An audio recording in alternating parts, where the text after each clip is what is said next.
Imagine waking up early in the morning, peacefully brushing your teeth, and having a nice cup of coffee for your breakfast. Now, imagine waking up in the morning, brushing your teeth as fast as possible, and chugging food down your throat because you are getting late. Which situation do you think is going to make you more happier?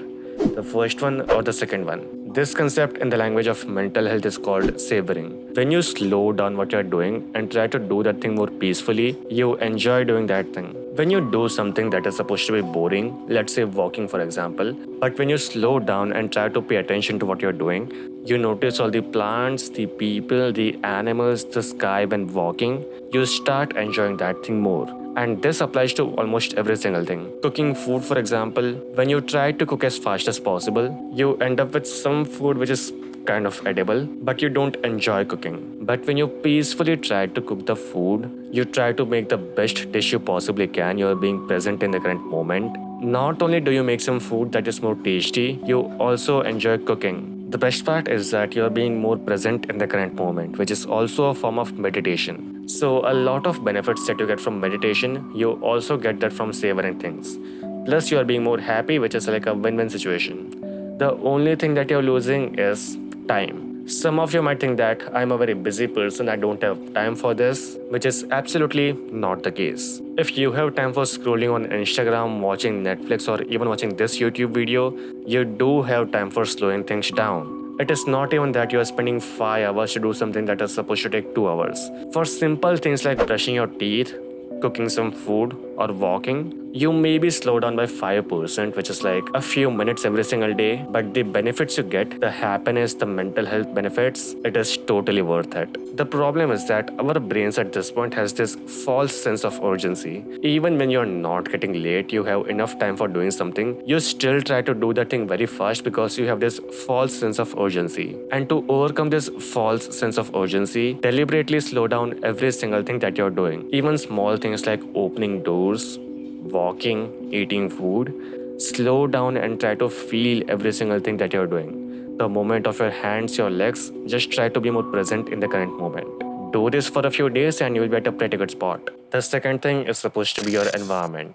Imagine working at some Indian government office. The lights are kind of broken, the walls are very dark and gloomy, there is always some irritating noise around you, and overall it is a very dull, very gloomy, very dark place. And now imagine you are at some fancy house. The walls are made of glass, it is a very bright, very clean place, and it smells very good. I don't even have to ask which situation do you think is going to make you more happier. The answer is very obvious here. Doing something at a place which is very bright, very clean, very aesthetic, no matter how boring your task is, you are going to love working here.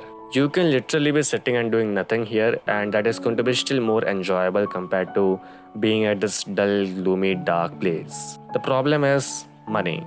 Some of you might think that how the fuck am I supposed to buy a whole house just for being more happy? If I had that money, I would not be watching this video. The best part is you don't have to buy a new fucking house. There are some things that you can do to make your house go from this to this. First, remove all the trash that you don't need. All the plastic bottles you don't use, all the boxes, all the, furniture or something. Remove everything that you're not using. Step 2, clean your house. This is supposed to be common sense, but a lot of people still don't do this. You can have a very nice house, but if that house is not clean, you're not going to love working here. A place that is clean is also more aesthetic.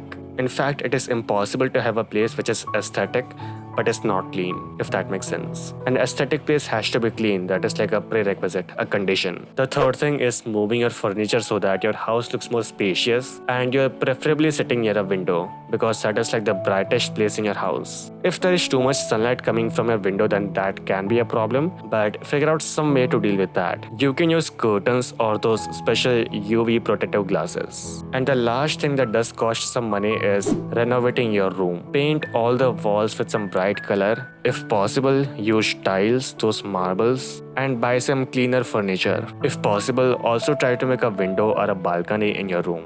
So anyway, the last thing that can make any boring thing more fun is people. So let me tell you a little bit about myself. I am a programmer, a developer, a person who writes code. A lot of times when coding, you have some situation where your code is working just fine, but all of a sudden it stops working. You change nothing but it stops working. Then you start going insane. You try to find the problem, you do find the problem, and then you think, how the fuck was this working so far? This was supposed to be broken from start. Then you start going even more insane. Then you fix that broken thing and realize that this thing was not broken. In fact, you broke it now. Then you try to revert all the things you changed, but you start going even more insane. By the end, you're a crazy, insane person. But when coding with other people, you take your problems to them only to realize that that person has more problems than you. That person is going insane, you look at his reactions and you start laughing. You are helping that person helps you. You start laughing on the problem, how silly this problem was. There is this competition of who can write code more faster. Every now and then you eat something when coding with these people. You start talking about some random things. And coding, which is supposed to make you go insane, becomes more fun. This applies to every single thing. Traveling, walking, cooking food, for example. Even if the thing that you're doing is quite boring, but you do that thing with some interesting group of people, you are going to love doing that thing. Imagine your college project, for example. If you're supposed to do that thing alone, that is quite boring. You can still make something for getting marks, but you don't enjoy that. But when making a project with the whole group, you go to each other's houses, you do all the planning and stuff, you are going to love making this project. That is it for this video. Thank you so much for watching. Goodbye.